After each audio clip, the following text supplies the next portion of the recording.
So guys, in the past two sessions of aptitude, what we have seen is हमने normal mathematical equations कैसे बनाने हैं ये देखा सबसे पहले। उसके बाद हमने देखा रेशियो, प्रपोर्शन, एलिगेशन, मिक्सचर। उसके बाद हमने देखा चेन रूल। और अब वन बाय वन हम स्टेप्स आगे बढ़ा रहे हैं, ठीक है, स्पेसिफिक एप्लीकेशंस के लिए। तो अब आज हम बात करने वाले हैं परसेंटेज की। Now this is a very important thing, क्योंकि परसेंटेज सिर्फ जनरल एप्टीट्यूड, क्वांट एप्टीट्यूड या सिर्फ गेट के लिए नहीं, हमारी ज़िंदगी के लिए भी मैटर करता है कि नहीं। हमारी जो भी इनकम होगी, फाइनेंशियल प्लानिंग होगा, जो भी स्टैटिस्टिकल एनालिसिस होता है, everything is done in terms of percentage, right. तो परसेंटेज का सही अंडरस्टैंडिंग इज वेरी परसेंटेज का सही understanding is very important for us. Okay, तो परसेंटेज की अगर बात करें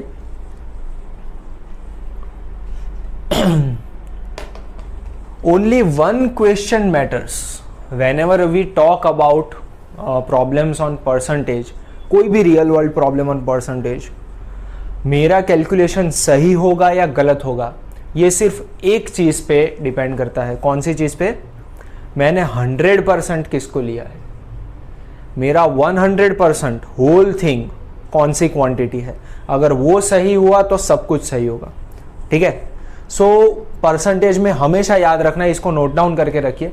परसेंटेज जब भी कोई क्वेश्चन में है, technical, non technical question, practical question, life में कोई क्वेश्चन, 100% मैंने किसको लिया, that is the most important thing. Okay, now let us assume आप एक 100 रुपीज की डेयरी मिल्क या कोई और चॉकलेट खरीदते हो, ठीक है, 100 rupees. Okay, now this is MRP. MRP means 18% GST is included in this। कितना परसेंटेज होता है चॉकलेट पे मुझे पता नहीं है, हम लोग लेते हैं 18% GST। लेट अस अज्यूम कि 18% है, तो MRP के अंदर दिस इज इंक्लूडेड, राइट। तो कोई मुझे बताएगा कि अगर मैंने 100 रुपीज पे किए तो कितना अमाउंट गवर्नमेंट को जाएगा और कितना अमाउंट कैडबरी कंपनी को जाएगा, ठीक है, या फिर मतलब टोटल गवर्नमेंट को और रिमेनिंग जो अमाउंट है, जो मतलब मैन्युफैक्चरर, सप्लायर, डिस्ट्रीब्यूटर और शॉपकीपर, सबका गिन ले, तो व्हाट इज द डिस्ट्रीब्यूशन। यहाँ पे 18% मतलब 18 रुपीज नहीं होगा। कैसे नहीं होगा सर, क्या बोल रहे हो, ये तो क्लियरली दिख रहा है। नहीं, आप गलत सोच रहे हो। This 100% this 100 rupees is not 100%, this is 100% plus 18%। समझ रहे हो, ये 100 रुपीज जो है दैट इज एक्चुअली 118%। इसमें चॉकलेट की value x plus 18% of x, उतना टैक्स, ये दोनों मिलाकर होता है 100 rupees. Everybody is getting this? समझ में आ रहा है कि नहीं? ये 100 रुपये 100% नहीं है, मेरा 100% है चॉकलेट की ओरिजिनल कंपनी ने जो वैल्यू तय की है वो, और उसका 18% गवर्नमेंट ने ऐड किया है अंदर। समझ रहे हो कि नहीं? ये 100 रुपये का 18% नहीं है, 18% मिलाने के बाद ये 100 रुपये होता है।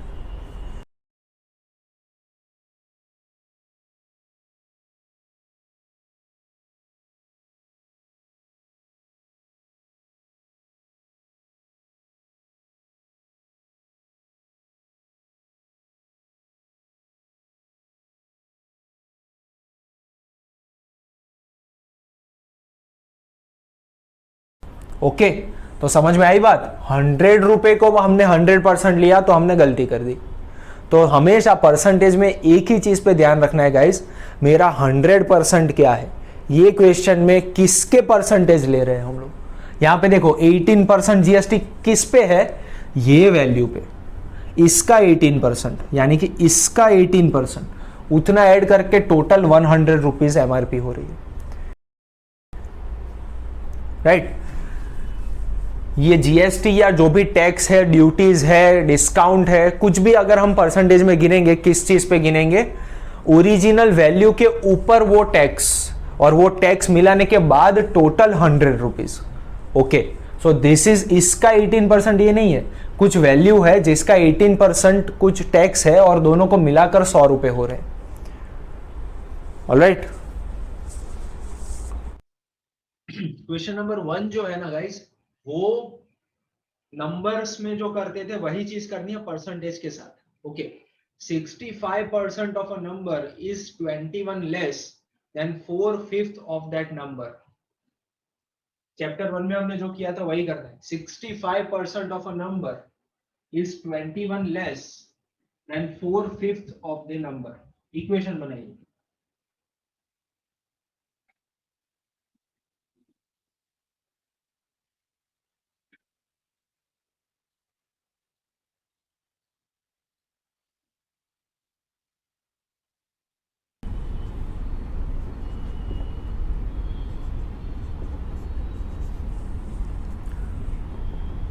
यही तो बनेगा ना equation.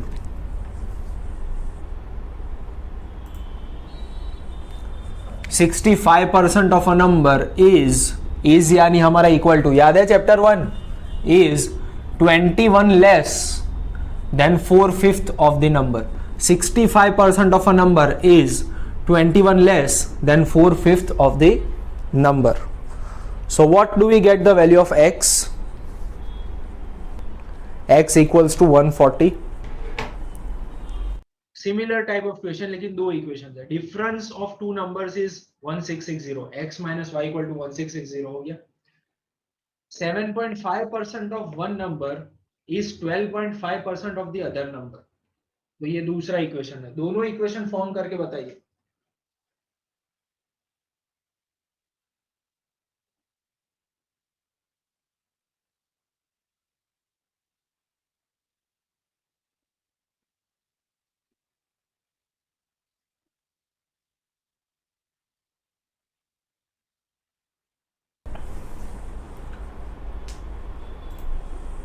Difference of two numbers is given, right. ये हो गया फर्स्ट इक्वेशन।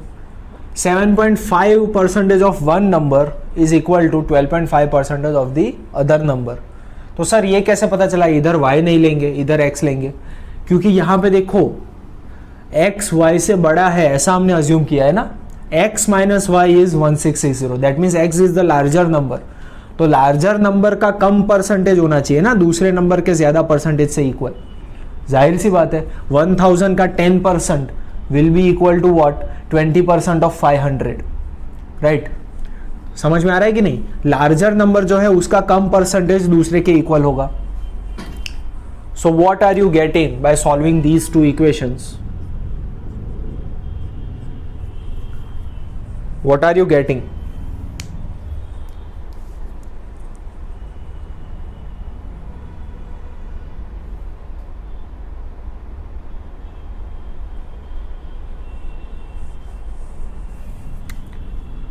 यहाँ से हमको क्या मिला? x इक्वल्स टू 7.5 को सामने ले जाएंगे, 100 कैंसल्ड आउट। इसको मैं यूज़ करूँगा यहाँ पे, तो मुझे क्या मिलेगा?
बहुत इंटरेस्टिंग क्वेश्चन। अब ये आप मुझे करके बताइए। अब असली परसेंटेज शुरू हो रहा है। ये तो वार्म अप था question 1 and 2।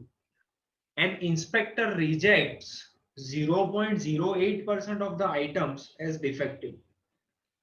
How many will he examine to reject 2 items?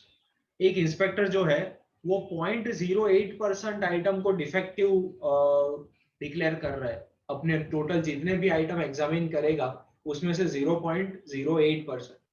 तो अगर उसने टोटल 2 आइटम को रिजेक्ट किया है तो मतलब उसने टोटल कितने आइटम एग्जामिन किए हैं? सोचो सोचो।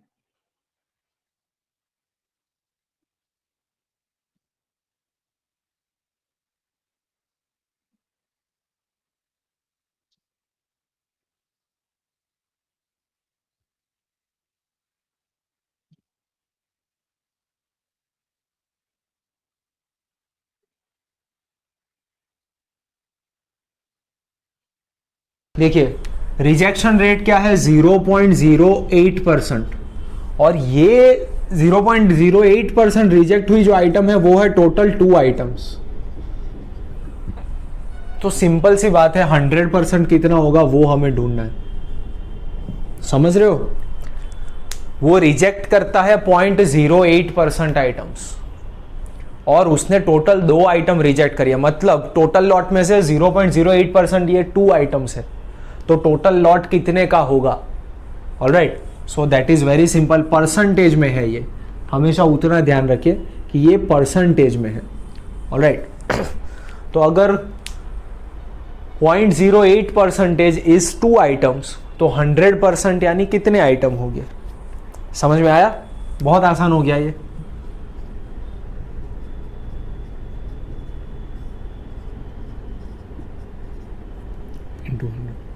दोनों परसेंटेज में है तो मैंने दोनों में 100 मल्टीप्लाई किया था, दैट्स इट।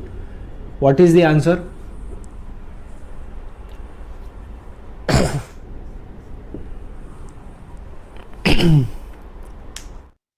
रमन सैलरी, बहुत अच्छा क्वेश्चन है। Raman salary was decreased by 50% and subsequently increased by 50%, तो how much percent did he lose?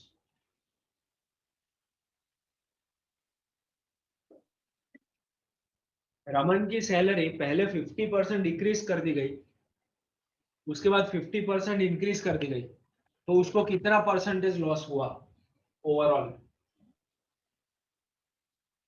Raman की सैलरी थी पहले x रुपीस, ओके, अब इसमें 50% डिक्रीमेंट किया गया, 50% डिक्रीमेंट किया गया, मतलब इसका 50% कम किया गया, तो सैलरी हो गई 0.5x। ठीक है, अब ये सैलरी में 50% इंक्रीमेंट किया गया। हमेशा इंक्रीमेंट या डिक्रीमेंट जब परसेंटेज में बोलते हैं तो लास्ट वैल्यू के हिसाब से बोलते हैं। अभी हम बोलते हैं पेट्रोल का रेट जो है वो 0.2% बढ़ गया, मतलब कल जो रेट था उसमें इतना इंक्रीमेंट हुआ ना, राइट? तो 50% इसका इंक्रीज होगा, तो इसका 50% क्या है? 0.25, उतना इंक्रीमेंट करेंगे तो फाइनल सैलरी हो जाएगी ये। तो ओवरऑल उसने कितना लूज किया, कितना लॉस है उसका? तो ओवरऑल लॉस गिनने के लिए अब ये हमारा 100% है, ओरिजिनल वैल्यू, तो 25% लॉस हुआ total. Paulson spent 75% of his income. अच्छा, Paulson spent 75% of his income. His income is increased by 20% and he increased his expense by 10%. तो सेविंग्स में कितना इंक्रीमेंट हुआ? ध्यान से पढ़ेगा ये question. Once again the technique is कौन से स्टेटमेंट के लिए किसको 100% लेना है, रेफरेंस वैल्यू क्या है, केयरफुली फॉर्मुलेट कीजिए इसको।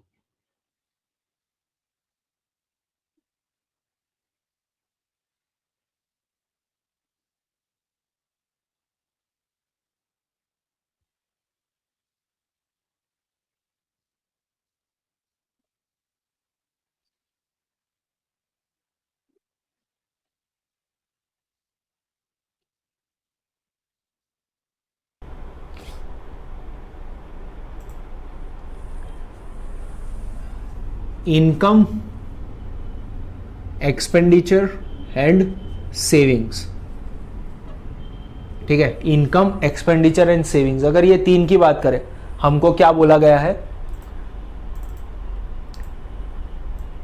पहले जितनी इनकम थी उसका 75% जो है वो स्पेंड कर देता था। मतलब अगर इनकम है x, पहले इनकम थी x, तो एक्सपेंस कितना हुआ 75% ऑफ दैट 0.75x। तब सेविंग्स कितना हुआ this minus this 0.25x would have been the savings. ठीक है, अब हमें क्या बोला गया, इनकम में 20% इंक्रीमेंट हुआ और एक्सपेंस में 10% इंक्रीमेंट हुआ। अब ध्यान से देखिएगा, इस increment will be from previous reference value. ठीक है, तो इनकम कितनी हो गई, नई इनकम 20% इंक्रीमेंट 1.2x। ठीक है, और एक्सपेंस में 10% इंक्रीमेंट, मतलब पहले जितना वो खर्चा करता था उससे 10% ज्यादा कर रहा है, तो इसका 10% कितना होगा, it will be 0.075x, right. तो उसको ऐड कर देंगे इसके अंदर, समझ रहे हो ना, इसका 10% बढ़ाना है मतलब आप ऐसा कर सकते हो 0.75x प्लस 0.075x, जिसका परसेंटेज कमजोर है उनके लिए, या फिर आप ऐसा कर सकते हो 1.1 टाइम्स 0.75x। समझ रहे हो, ये दोनों वही सेम चीज है, 10% इंक्रीमेंट। ओरिजिनल वैल्यू को 1.1 से मल्टीप्लाई किया तो 10% हो गया ना, राइट, और ओरिजिनल वैल्यू में उसका 10% ऐड किया, both the things are same. Okay, तो यहां से क्या मिला हमें, एक्सपेंस मिला 0.825x। ओके, तो सेविंग्स कितने हो गए, this minus this, this minus this, तो 1.2 माइनस 0.825 विल बी 0.375x। ये हुए सेविंग्स, राइट। अब इनिशियली सेविंग्स थे इतना अमाउंट सेव कर रहा था और अब इतना अमाउंट सेव कर रहा है, तो अगर हम क्या करते हैं परसेंटेज इंक्रीज इन सेविंग्स, मतलब अगर ये 100% था तो ये कितना है, अगर ये 100% है तो ये कितना है, ये इससे 1.5 गुना है, क्लियरली दिख रहा है, right. So if 0.25x is my 100%, then 0.375x is my 150%. This gives us 50% increment. 50% increment in savings. चलो ये क्वेश्चन फटाफट करके मुझे बताओ। Salary of a person was reduced by 10%. By what percent should his reduced salary be raised to bring it at par with original salary? 10% reduction किया गया तो कितना परसेंट इंक्रीमेंट करना चाहिए ताकि ओरिजिनल सैलरी पे वापस आ जाए।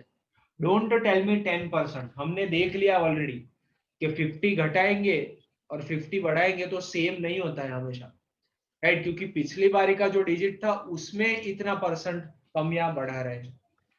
ठीक है, ओरिजिनल सैलरी को 100 रुपीज लेकर करोगे तो भी बहुत इजीली हो जाएगा और एक्स लेकर करोगे तो भी हो जाएगा। देखो ध्यान से गाइस, उसकी ओरिजिनल सैलरी थी x रुपीज, अब इसका 10% घटाया गया तो अब सैलरी हो गई 0.9x। ठीक है, अब 0.9x सैलरी जो है that is my 100% now, new 100%, और अब मुझे फिर से 1x सैलरी पे जाना है तो वो कितना परसेंटेज होगा, समझे। इनिशियली दिस वाज माई 100%, तो उसका 10% कम किया तो 0.9x हो गई सैलरी। अब 0.9x का कितना परसेंट बढ़ाएंगे तो फिर से x सैलरी होगी, मतलब 0.9x 100% है अब मेरे लिए, तो x पे पहुंचने के लिए कितने परसेंटेज लगेगा बताओ।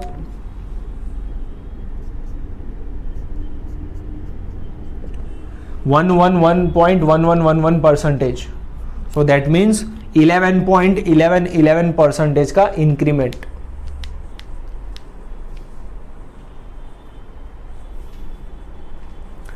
समझ में आ रहा है ना, जब 10% सैलरी घटाई गई उसका मतलब अभी जो थी उसका 10% कम किया गया, x जो था उसका 10% कम किया गया। अब 10% बढ़ाएंगे, सॉरी 10% नहीं, कुछ परसेंट बढ़ाएंगे, मतलब अभी जो है उसका कितना परसेंटेज बढ़ाना पड़ेगा वो हमें कैलकुलेट करना है। इसका परसेंटेज चाहिए, that means this is my 100%। ठीक है ना, ओके। अब इसी को फिर से सेम तरीके से आप कर सकते हो, अगर 100 रुपये था ये, तो ये हो गया 90 रुपये। तो अब 90 रुपीज़ को वापस 100 रुपीज़ करना है, तो कितना परसेंट एडिशन होगा, ये पुट करके करोगे तो भी आपको मिलेगा 111.1111 होता है 100, मतलब 11.1111% इंक्रीमेंट करना पड़ेगा। ठीक है ना। तो बस एक बार समझ लिया कि 100% कौन है, कौन सी एंटिटी का रेफरेंस है कौन से स्टेटमेंट के अंदर, तो उसके बाद चीजें बहुत आसान है। Okay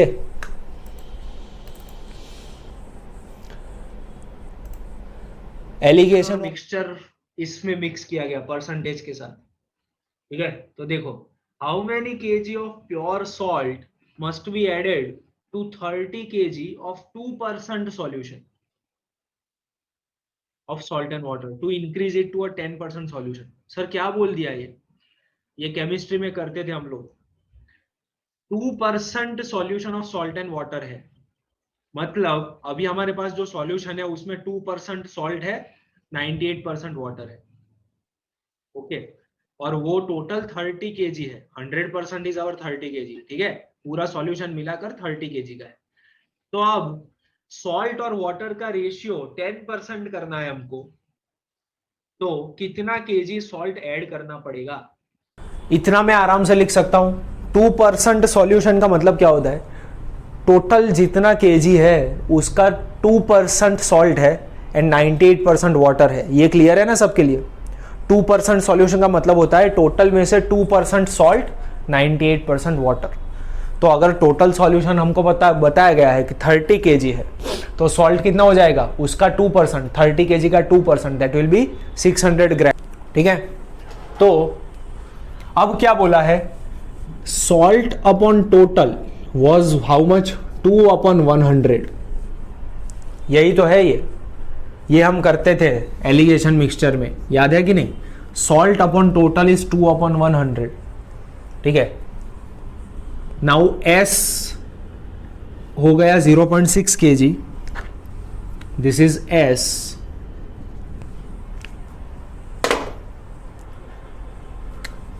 this is S and this is total T. Okay, तो अब अगर मैं x kg सॉल्ट ऐड करता हूं, याद करो वो लेक्चर, अगर मैं x kg सॉल्ट ऐड करता हूं तो सॉल्ट की क्वांटिटी में भी x ऐड होगा और टोटल का वजन भी तो उतना बढ़ेगा ना। अज्यूम करो कि 5 किलो सॉल्ट डाला तो टोटल भी तो 35 kg हो गया कि नहीं, राइट। सो टोटल भी t + x हो जाएगा और ये नया रेशियो होना चाहिए 10/100, क्योंकि अब ये क्वांटिटी जो है टोटल सॉल्ट शुड बी 10%। अब s और t हमको पता है, तो सिर्फ x ही तो अननोन है, तो आराम से मिल जाएगा। समझ रहे हो। वंस अगेन चैप्टर 2 का कंसेप्ट है गाइस ये, अगर नहीं किया है तो आई रेकमेंड उसका वीडियो देख लीजिए। ठीक है, ratio, proportion, alligation, mixture. Original proportion क्या बोल रहा था, salt upon total will be 2/100। Okay, और हमने ऑलरेडी निकाल दिया है कि टोटल 30 kg हमको दिया था, तो सॉल्ट है 0.6 kg, तो s = 0.6, t = 30। ऑलराइट, अब क्या हुआ, x kg of salt add किया तो वो सिर्फ सॉल्ट में ऐड थोड़ी होगा, पूरा सॉल्यूशन का वजन भी तो उतना बढ़ेगा कि नहीं, राइट। तो s + x upon t + x। अब नया प्रोपोर्शन क्या होना चाहिए, 10/100, क्योंकि 10% होना चाहिए टोटल का salt, right. So what is the value of x, what is the value of x, s = 0.6, t = 30 रखो और x बताओ मुझे।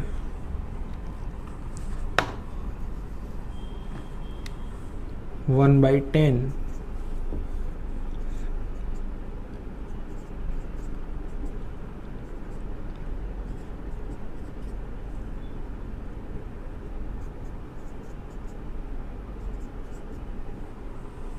Sorry 9x = 24।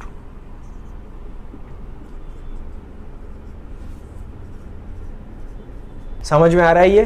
तो दो चैप्टर का कंसेप्ट कंबाइन किया है। गेट में ऐसे क्वेश्चंस बहुत ज़्यादा पॉपुलर है जिसमें एक से ज़्यादा कंसेप्ट, एक से ज़्यादा टॉपिक जो है उसको टेस्ट कर पाए, क्योंकि सिर्फ 15 क्वेश्चन है, उसमें से 4 क्वेश्चन वर्बल और इंग्लिश और डेटा इंटरप्रिटेशन को अगर दे दिए, सॉरी 10 क्वेश्चन है 15 मार्क्स से, उसमें से 4 मार्क दे दिए इन लोगों को, तो क्वांट के लिए 10 से 11 मार्क बचते हैं सिर्फ, कभी कभी तो सिर्फ 9 मार्क, ठीक है। तो उसके 9 मार्क के अंदर अलग अलग इतने सारे वेराइटी के कंसेप्ट एक साथ तो पूछ नहीं सकते। तो ऐसे क्वेश्चंस बहुत फेवरेट होते हैं पेपर सेटर्स के, जिसमें रेशियो प्रोपोर्शन का कंसेप्ट भी आ गया और परसेंटेज का कंसेप्ट भी आ गया, तो आपको दोनों पता होने चाहिए। तो चलिए अब ऐसा ही एक क्वेश्चन है जिसमें एरर का कंसेप्ट भी आपको पता होना चाहिए, बढ़िया क्वेश्चन है। इन expressing a length 81.472 kilometers as nearly as possible with 3 significant digits, find the percentage error। दोस्तों अज्यूम करो कि आप गेट में बैठे हो, ये क्वेश्चन आपके सामने आ गया, क्या करोगे? ऐसा नहीं होता है कि मुझे एरर का फॉर्मूला नहीं याद है, this is common sense, error is nothing but common sense, right? ये कर ही सकते हो, आपको कुछ पास्ट में को कभी किया हो या नहीं किया हो। तो अज्यूम कीजिए कि गेट में ये क्वेश्चन आ चुका है आपके सामने, what will you do? Try to solve it.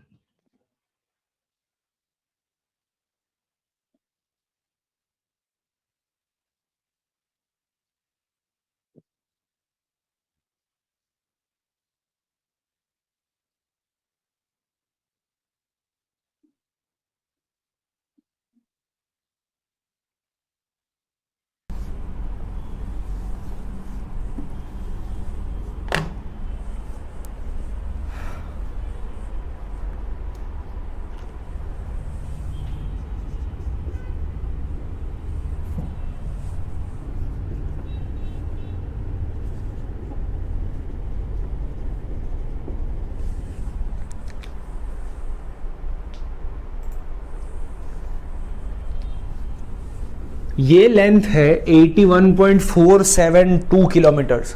तो अभी कितने डिजिट से दिखाया गया है इसको? अभी कितने डिजिट है यहाँ पे? Right now we have 5 digits, है कि नहीं? राइट, 5 डिजिट है ना, 1 2 3 4 5, और हमें क्या बोला गया है कि 3 डिजिट से इसको कैसे एक्सप्रेस कर सकते हैं एज नियरली एज पॉसिबल। तो मतलब 3 डिजिट से जब हमको एक्सप्रेस करना है, एल डैश लिख रहा हूं मैं, तो it will be 81.5 kilometres. 3 number से अगर इसको दिखाना है तो सबसे करीबी नंबर ये बनेगा, एवरीवन, सबसे करीबी नंबर ये बनेगा, राइट। अगर 4 डिजिट कहते हैं तो 81.47 होता, क्लोजेस्ट पॉसिबल, राइट, ठीक है। सो अब परसेंटेज एरर कितनी है? So what do we have? Error मतलब क्या?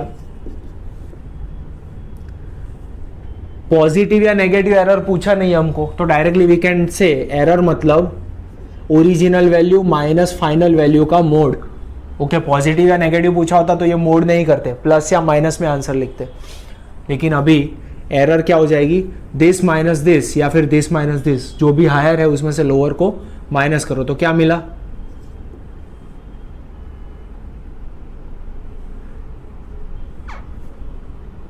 -81.5 माइनस 81.472 अगर हम करें, so what do we gate?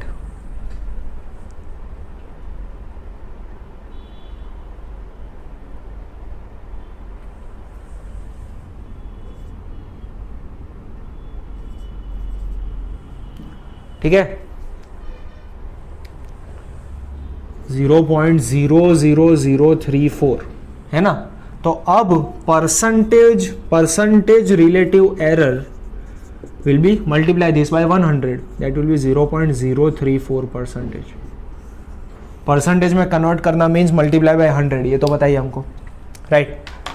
अब question number 9, if sales tax is reduced from 3.5% to 3.3333%, what difference does it make to a person who purchases an article with marked price of 8400? यहां तक का question करेंगे पहले, नीचे का statement is second question. Sales tax 3.5% था पहले और अभी 3.3333% कर दिया गया। तो 8400 रुपीस की चीज खरीदने वाले को कितना फर्क पड़ेगा? मार्क्ड प्राइस का मतलब होता है दोस्तों, मार्क्ड प्राइस का मतलब होता है बिफोर एमआरपी। मतलब हमने जो कैडबरी के एग्जांपल में जो एक्स लिया था ना, जो that is this value, tax जो है वो इसके ऊपर गिना जाएगा। समझ रहे हो? मार्क्ड प्राइस मतलब हमारा 100%। तो बताओ कितना फर्क पड़ेगा ये चीज खरीदने वाले को?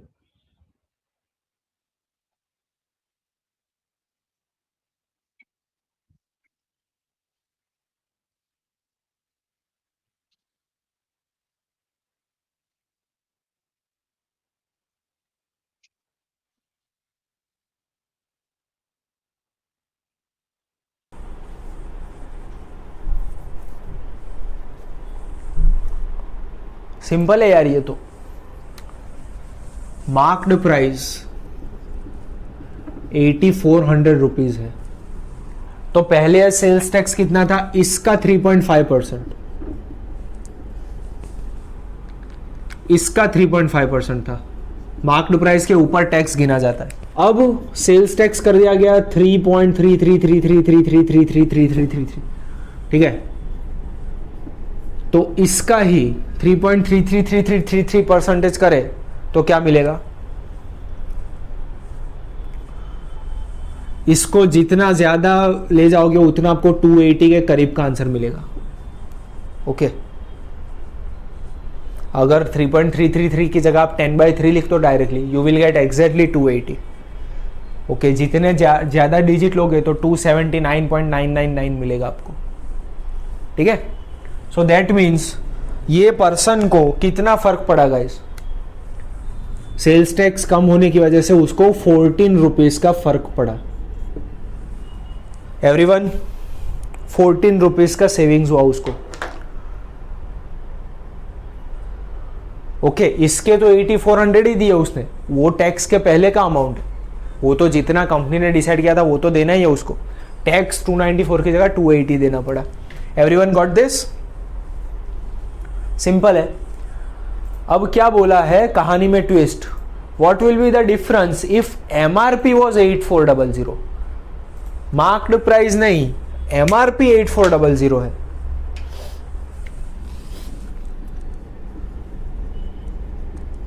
MRP 8400, that would mean MRP क्या होगा? This is not our 100% now. हम इसका 3.5 और इसका 3.33 नहीं निकाल सकते अब। एवरीबॉडी, हमने करके देख लिया ये ऑलरेडी वो चॉकलेट के एग्जांपल में, right? So what do we need now? This is our marked price plus taxes. This is our marked price plus taxes. मतलब 3.5% जब था तो मतलब ये मेरा 103.5% है। समझ रहे हो? एमआरपी मतलब ओरिजिनल वैल्यू, मतलब 100% प्लस उसके ऊपर 3.5% टैक्स। तो ये इतना हो रहा था। 103.5% वॉज 8400। देन आई नीड कि 103.3333% मतलब कितना होगा? क्योंकि मार्क्ड प्राइस तो वही रहेगी, लेकिन अब उसको टोटल कितना पे करना है? 103.5% देने की बजाय अब उसको देना है 103.3333%। इतना पे करना है कस्टमर को। ओके, तो यहां पे वो पर्सन को कितना फर्क पड़ा? दिस माइनस दिस, 13.52 रुपीज का, ठीक है? अब ये अच्छा क्वेश्चन है, और पिछला जो किया ना वो ज्यादा नहीं पूछा जाता है, लेकिन क्वेश्चन नंबर 10 जो है ना ये बहुत पॉपुलर है। ऐसे टाइप के क्वेश्चन मैं आपको बहुत आसानी से करवाने वाला हूँ। ये ऐसे कोई बुक में नहीं होता है, ठीक है? बुक में 5-5 स्टेप होते हैं, यहाँ पे हम लोग बहुत आसानी से करेंगे। Carefully read the statement. In an election between two candidates 75% of the voters cast their votes. मतलब टोटल जितने लोग थे, मेरे वर्ड्स पे ध्यान दीजिएगा, अब टोटल जितने लोग थे उसमें से 75% लोगों ने वोटिंग किया। Out of which 2% of the votes were declared invalid. मतलब जितना लोगों ने वोट किया उसमें से 2% वोट्स इनवैलिड निकले। कुछ गलती करी उन्होंने वोटिंग करने में। A candidate got 9,261 votes, which were 75% of the total valid votes. So find the total voters enrolled in the election. कितने लोगों का वोटर्स कार्ड बना था वो इलेक्शन के लिए, समझ रहे हो? टोटल जितने वोटर्स थे उसके 75% ने वोट किया, जितने वोट हुए उसमें से 2% इनवैलिड है, और जितने वैलिड हुए उसमें से 75% वोट्स निकाले तो वो होता है 9261।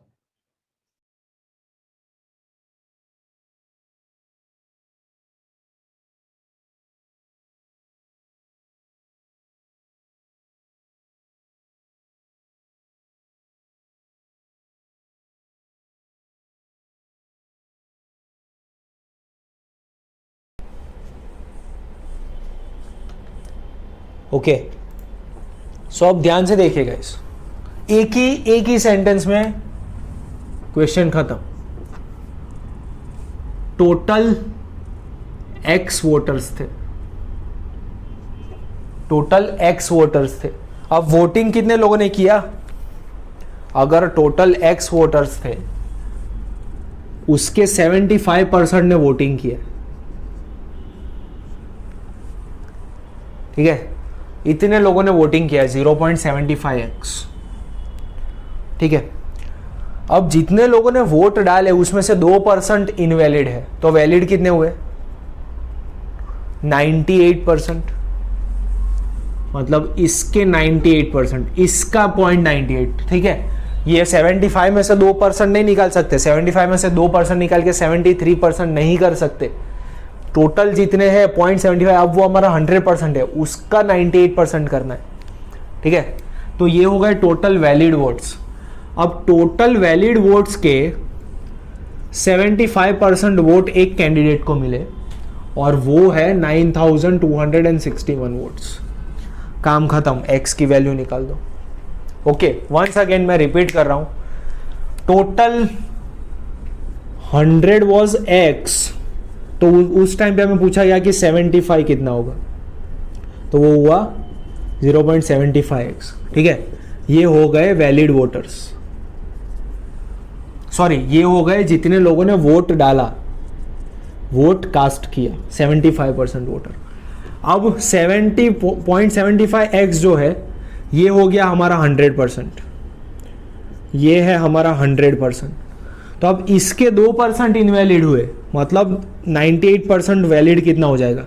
So that will B 98 into 0.75 divide by 100, तो ये इतनी क्वांटिटी हो गई, समझे?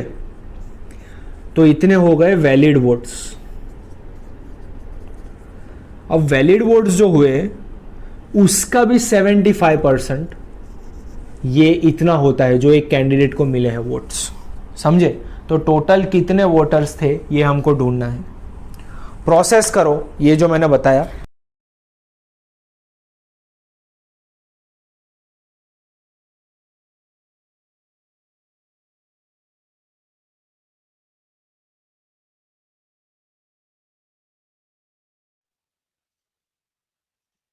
तो अब question number 11, mister Jones gave 40% of the money he had to his wife. उनके पास जितना पैसा था उसमें से 40% वाइफ को दे दिया। He also gave 20% of the remaining amount to each of his 3 sons. ये स्टेटमेंट कहानी में ट्विस्ट है। जितना अमाउंट बचा उसका 20% तीनों बेटों को दिया, 20. Okay, half of the amount now left was spent on miscellaneous items. अभी जितना बचा है उसका हाफ खर्चा कर दिया, and the remaining amount of 12,000 was deposited in the bank. अब जो बचा वो था 12,000 जिसको बैंक में डाल दिया। तो इनिशियली उनके पास कितने रुपए थे? ठीक है, समझ रहे हो? टोटल x रुपीस थे, उसका 40% वाइफ को दे दिया। अब जितना बचा उसका 20% तीन बेटों को दिया, 20% of the remaining amount to each of his 3 sons. सिर्फ 20% नहीं गया, टोटल 60% गया, समझ रहे हो ना? तीन बेटों को 20-20-20। अभी जो बचा उसका हाफ स्पेंड कर दिया, तो बाकी का जो बचा दैट वाज 12,000 रुपीज। ट्रैक करो ये क्वेश्चन को, कुछ डिफिकल्ट नहीं है इसमें, आना चाहिए आपको।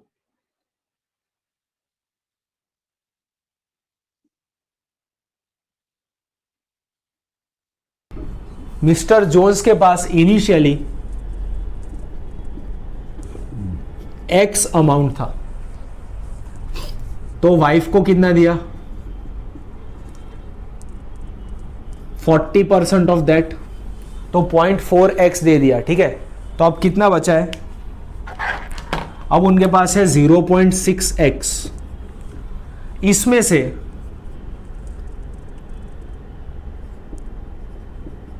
%20 इसका 20 ओरिजिनल का नहीं, ओरिजिनल का दिया तो खत्म हो गया, 0.6 खत्म। ठीक है, ये अमाउंट का 20% ईच अपने बेटों को दिया, मतलब इसका 60% दे दिया, इसका 60% कितना होता है? 0.6 इंटू 60 डिवाइड बाई 100, तो 0.6 इंटू 0.6, 0.36x जो है वो 3 सन्स को दे दिया। ओके, ये सेकेंड फेज हो गया। तो अब कितना बचा उनके पास? 0.6x था, उसमें से 0.36x दे दिया, so now he has got 0.24x amount. इसका हाफ स्पेंड कर दिया, तो अब बचा 0.12x which is equal to 12,000 rupees, तो x हो गया 1 लाख रुपीज। इनिशियली उनके पास 1 लाख रुपए थे, समझे? रिपीट कर रहा हूं गाइस, इनिशियली x रुपीज थे, 40% वाइफ को दे दिया, कितना बचा? 0.6x। ये 0.6x के 20 मतलब 0.6x के टोटल 60% अपने बेटों में बांट दिए, तो इसका 60% होता है 0.36x। तो इतना दे दिया, तो क्या बचा? 0.24x बचा। ठीक है, उसका हाफ स्पेंड कर दिया, तो रिमेनिंग 0.12x इज 12,000 रुपीज है। तो इनिशियली उनके पास 1 लाख रुपीज थे, समझे? सेम चीज आप कर सकते हो 100 रुपीज से, कि अज्यूम करो इनिशियल 100 रुपीज थे, तो 40 रुपीज दे दिए वाइफ को, 60 बचे, 60 का 60% मतलब 36 रुपीज बेटे को दे दिए, 24 रुपए बचे, उसका हाफ स्पेंड कर दिया, 12 रुपए बचे, जो इक्वल टू हुआ 12,000 एक्चुअल रेशियो, तो मतलब 12 रुपए 12,000 हो गया, तो 100 रुपए जो थे दैट इज 1 लाख रुपीज। अभी हम क्वेश्चन 12 नहीं करेंगे, अभी हम करेंगे क्वेश्चन नंबर 13। अच्छा क्वेश्चन है ये, ऐसा क्वेश्चन है कि अगर सही रास्ता नहीं पकड़ा ना तो घूमते रह जाओगे, आपको लगेगा कि इतने सारे अननोन्स है, आंसर किधर से लाए। ठीक है, so look at question number 13। Groundnut oil is now being sold at 27 rupees per kg. During last month, its cost was ₹24 per kg. Find by how much percentage a family should reduce its consumption to keep the expenditure the same. समझ रहे हो? Groundnut oil, हम लोग जो oil use करते हैं food में, वो oil last month 24 rupees per KG था, और इस मंथ अगर 27 रुपीज पर केजी है, और कोई फैमिली है जो अपना खर्चा नहीं बढ़ाना चाहता है, तो बोले कि हम लोग कम तेल इस्तेमाल करेंगे, तो कितना परसेंटेज रिडक्शन करना पड़ेगा उनको अपने यूजेज में। ठीक है, बढ़िया क्वेश्चन है, अगर सही रास्ता नहीं पकड़ा तो घूमते रह जाओगे।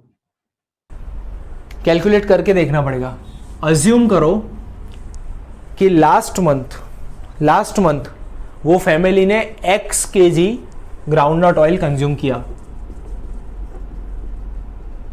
Last month x kg। Okay, तो उनका लास्ट मंथ का एक्सपेंडिचर कितना हुआ? पिछले महीने तो 24 था ना, 24 रुपीज पर केजी था, तो एक्सपेंडिचर हो गया 24x रुपीज। ओके, अब अभी भी इसका एक्सपेंडिचर इतना ही रहना चाहिए, ये बोल रहे हैं अभी भी इसका एक्सपेंडिचर जो है वो इतना ही रहना चाहिए।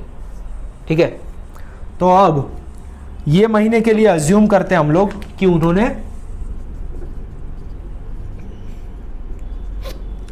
y kg ऑयल कंज्यूम किया, y kg, एक्सपेंडिचर कितना हो जाएगा 27y, क्योंकि अब 27 रुपीज पर केजी है, ठीक है। और हमको क्या चाहिए, अब थोड़ा पिक्चर क्लियर हो जाएगा, 24x इक्वल्स टू 27y, ये हमको चाहिए, right. Expenditure same, that gives us 24x should be equal to 27y, that gives us कि ये महीने का कंजम्पशन जो है वो पिछले महीने के मुकाबले ये रेशियो में होना चाहिए। ये रेशियो कितना है 8/9, समझे? यहां तक किसको समझ में नहीं आया? लास्ट मंथ अगर x kg ऑयल कंज्यूम करते थे किचन के अंदर, ठीक है, और 24 रुपए पर केजी था, तो 24x वॉज दी एक्सपेंस। ये मंथ y kg कंज्यूम कर रहे, तो 27y will be the expense, क्योंकि अब ऑयल का प्राइस है 27, ओके। और हमको क्या बोला है कि वो एक्सपेंस सेम रहना चाहिए, तो that means 24x equals to 27y already है हमारे पास। तो अब हमें ये ढूंढना है कि y x का कितना परसेंटेज है कि नहीं। पिछली बारी से कितना कम किए, तो इस बार कितना किए पिछली बारी से वो निकाल लेंगे। सो सिंपली x इज 100%, तो 8/9x will be how much,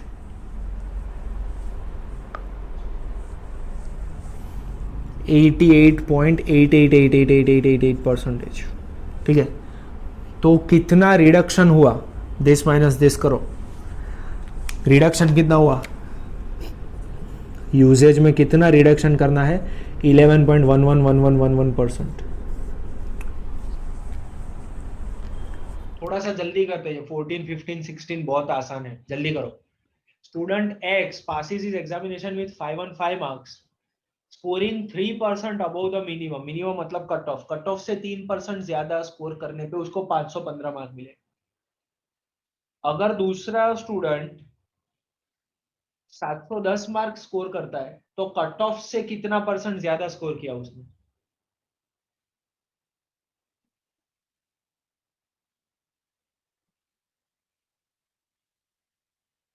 once again, cut off हमारी रेफरेंस वैल्यू होगी यहां पे,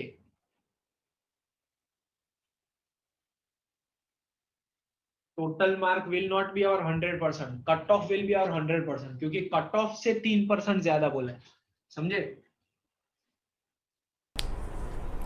कट ऑफ से 3% ज्यादा, दैट इज और 515 मार्क्स। तो मतलब कट ऑफ को हमने 100% लिया, तो 515 मार्क्स इज 103%। समझ में आया?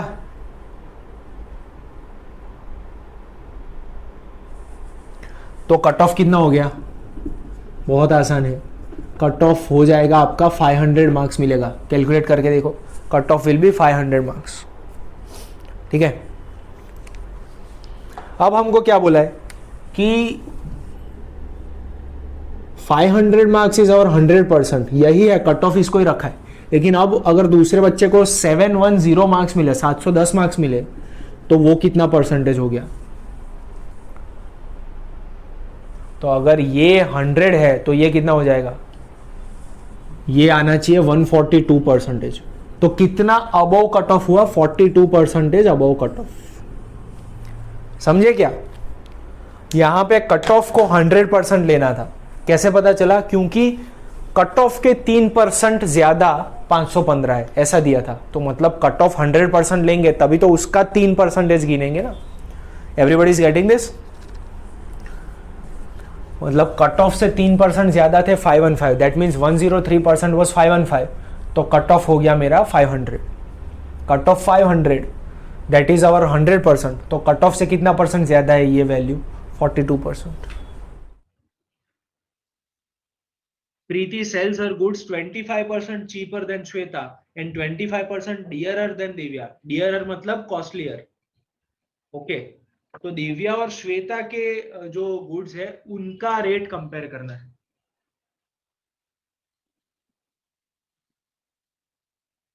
स्टेप बाय स्टेप जाओ और आंसर लाओ, 1 मिनट भी नहीं लगता इसमें। पी, एस एंड डी ऐसे नाम दे दो 3 वेरिएबल को।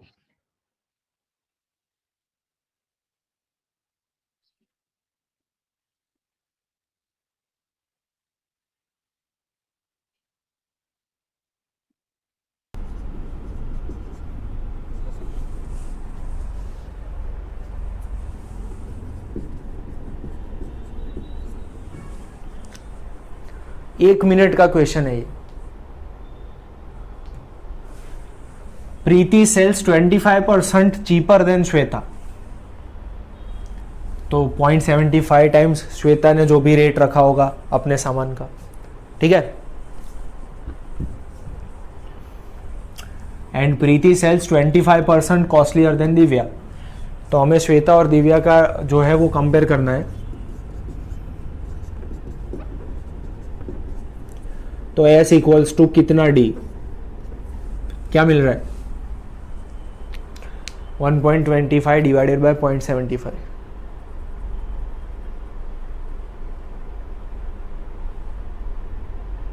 हमको क्या पूछा क्या गया है, मैं स्टेटमेंट भूल गया। दिव्या का कितना परसेंटेज चीपर है श्वेता से, ओके। तो हमको चाहिए D is how much S, तो उल्टा करते हैं।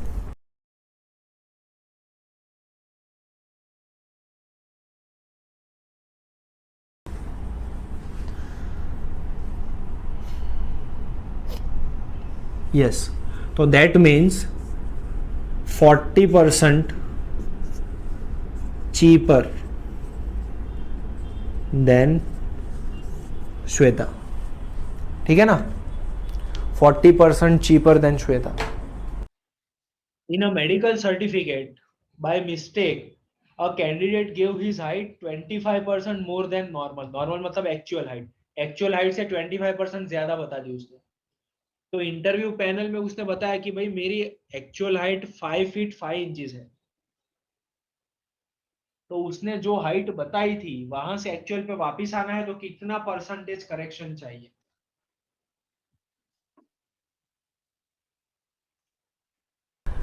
अज्यूम करते हैं उसकी एक्चुअल हाइट थी h, ठीक है।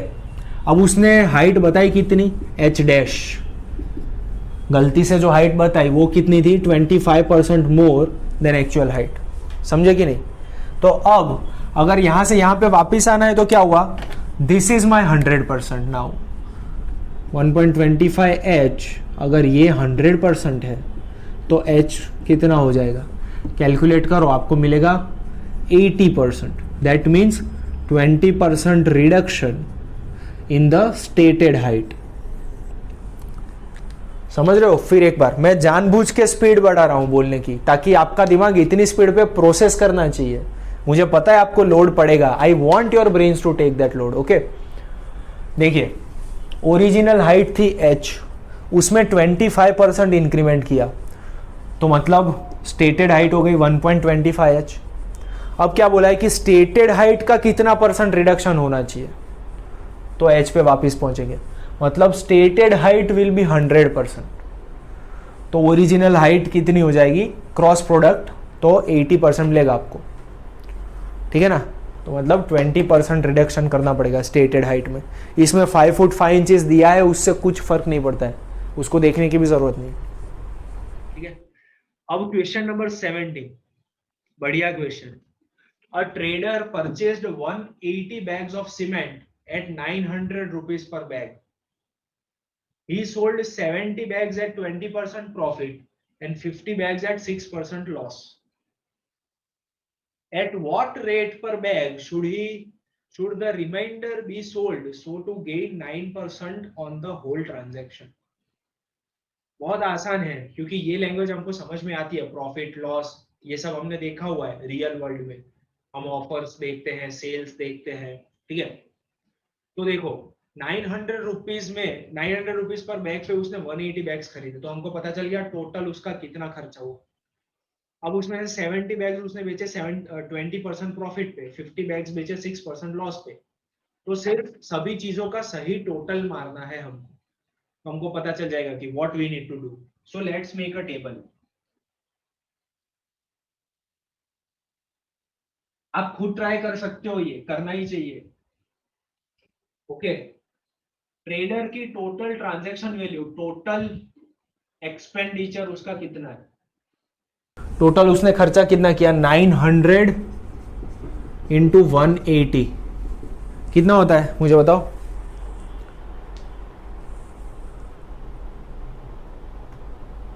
900 इंटू 180 1,62,000 रुपीज उसका टोटल एक्सपेंस है, ठीक है, इसका टोटल एक्सपेंस है 1,62,000 रुपीज। अब ट्रांजैक्शन 1, सेल नंबर 1 उसने कितने में किया, 900 के ऊपर 20% प्रॉफिट चढ़ाया, तो मतलब 1.2 टाइम्स 900, इतनी रेट पे उसने 70 बैग्स सेल किए। तो इधर से कितने पैसे मिले उसको बताइए मुझे।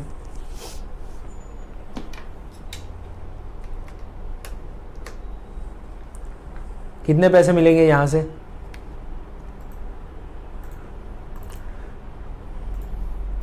ही सोल्ड 70 बैग्स एट 20% प्रॉफिट, उसकी बात कर रहे हैं।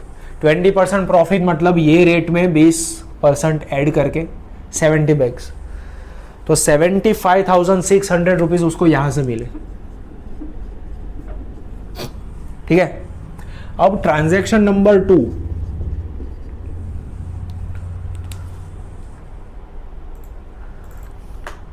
he sold 50 bags at 6% loss, 50 bags at 6% loss, 6% loss मतलब इसका 0.94। आई होप अब तो आपको ये पता है 20% मोर 6% लेस, तो हम ऐसे मल्टीप्लाई करेंगे, राइट। 50 बैग्स, तो ये वाले सेल से उसको कितने रुपए मिले,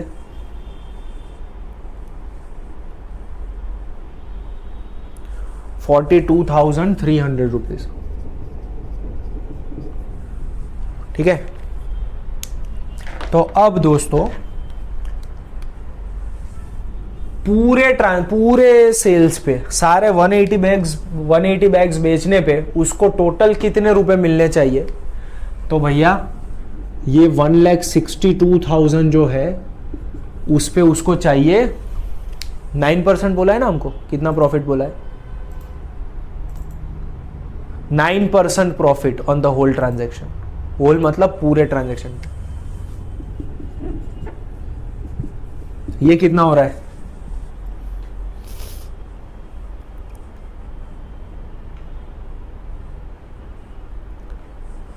₹1,76,580, 1,76,580 रुपीज। तो मुझे टोटल सेल, ये जो ट्रेडर है उसको टोटल सेल्स करके इतनी इनकम मिलनी चाहिए। ये क्लियर है सबको, उसने टोटल बैग्स इतने में खरीदे थे और पूरे सेल्स पे 9% गेन चाहिए उसको, तो टोटल इतने में खरीदा था तो टोटल इतने में बेचना पड़े। तो अब टोटल मुझे इतने रुपए मिलने चाहिए 180 बैग्स में। अब यहां पे इतने रुपीज मिल चुके हैं, so that means how much do I need, this minus this minus this.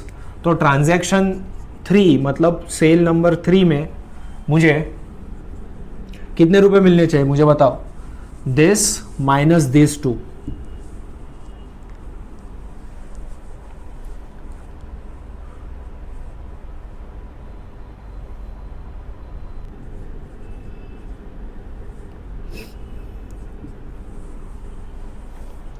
इतने रुपए मुझे मिलने चाहिए तीसरे ट्रांजैक्शन में, ठीक है। और मेरे पास कितने बैग्स बचे हैं, टोटल 180 में से 70 चले गए और 50 भी चले गए, तो मतलब I have got 60 bags remaining total 180 में से, है कि नहीं।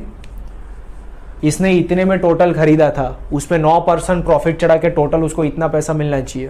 पहले 2 ट्रांजैक्शन में कितना अमाउंट उसको मिला वो हमको पता है, मतलब तीसरे ट्रांजैक्शन में 60 बैग्स बचे क्योंकि इतने बेच दिए, 60 बैग्स में उसको इतने रुपए मिलने चाहिए। तो दैट मीन्स कितने रुपए पे बेचना पड़ेगा इसको, 978, दिस डिवाइड बाय 60, तो हमको मिलेगा 978 रुपीज पर बैग। बाकी के जो 60 बैग्स है उसको ये अमाउंट पे बेचेगा तब उसको इतने रुपीज मिलेंगे, समझ रहे हो। एट वॉट रेट पर bag should he sell the remainder, इतने रेट पे उसको बेचना पड़ेगा। समझ में आया क्या गाइस? ओके गाइस, तो अब बहुत ही बढ़िया क्वेश्चन, मैं आपको 5 मिनट पूरे दूंगा, इसको फाइट कीजिए। अगर ये क्वेश्चन आप कर सकते हो ना, तो मतलब आपका लैंग्वेज, लॉजिक और अंडरस्टैंडिंग, ये तीनों चीज पे अच्छा कमांड है एप्टीट्यूड के लिए। A salesman's commission is 5% on all sales up to rupees 10,000 and 4% on all sales exceeding this. He remits rupees 31,100 to his parent company after deducting his commission. Find the total sales. फिर एक बार, salesman एक company के लिए commission पे काम कर रहा है. कैसे काम कर रहा है कि जितना माल बेचूंगा उसमें जब तक 10,000 रुपए का माल बेचा है मैंने, तब तक उसके 5% कमीशन मेरा, और 10,000 रुपए के ऊपर का जो माल बेचा है उसका 4% मेरा.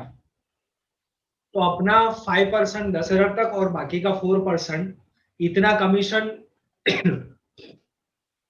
डिडक्ट करने के बाद, खुद रखने के बाद 31,100 रुपीज वो सबमिट करता है कंपनी को. तो मतलब टोटल उसने कितना सामान, कितने रुपए का सामान बेचा होगा.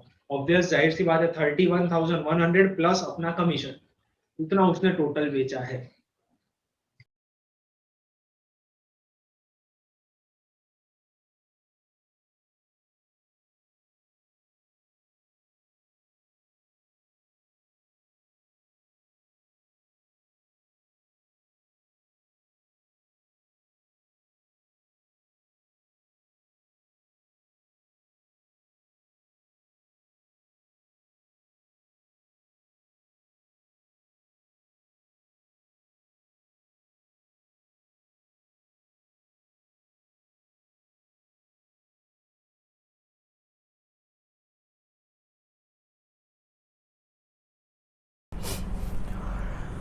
हम अज्यूम करते हैं कि टोटल अमाउंट है x, टोटल सेल्स है x. तो ये टोटल सेल्स हो जाएगा कंपनी को उसने जितने रुपए दिए प्लस उसका commission. Total sales will be company को जितने दिए वो प्लस उसका कमीशन. कमीशन कितना? कमीशन विल बी 10,000 का 5% प्लस बाकी का अमाउंट. बाकी का amount is not 21,100.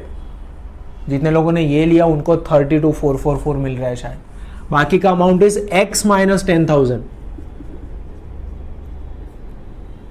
x minus 10,000.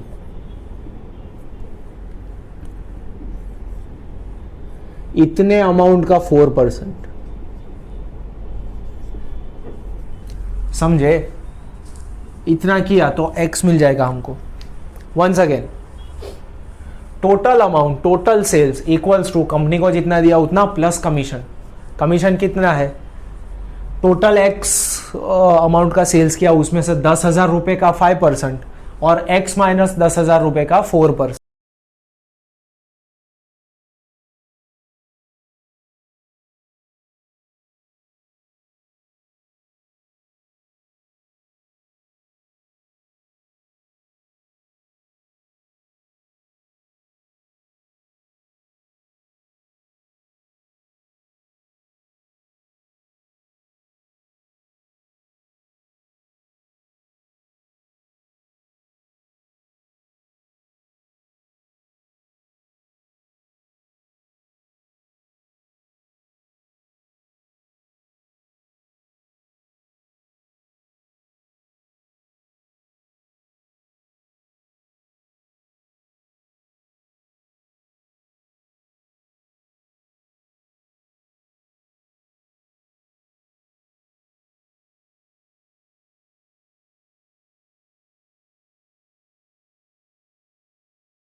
Take care and जय हिंद.